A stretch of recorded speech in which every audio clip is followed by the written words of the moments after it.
Welcome to Blizzard Fire. We hope this video helps fire up your solution.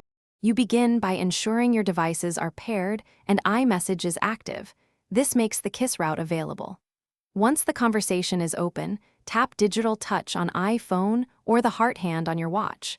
Place 2 fingers on the touch canvas and hold. The system records a kiss animation as long as you press. You do this now so the gesture captures intensity and timing. Make sure you feel the haptic feedback on watch.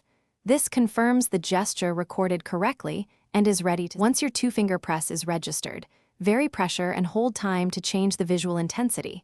Harder and longer presses create bigger effects.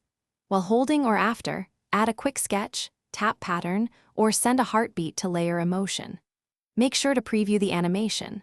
Lift fingers briefly to see it, then tap the send arrow on iPhone or press firmly on the watch screen to transmit. This sequence ensures the recipient gets the combined gesture exactly as intended. You finish by confirming the kiss appears in the message thread and that the recipient sees the animation. This validates delivery.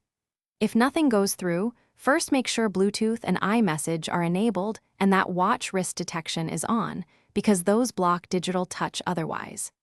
If issues persist, restart the phone and watch, update to the latest OS, then repair devices. One key troubleshooting tip: signing out and back into iMessage often clears sync hiccups and restores digital touch functionality.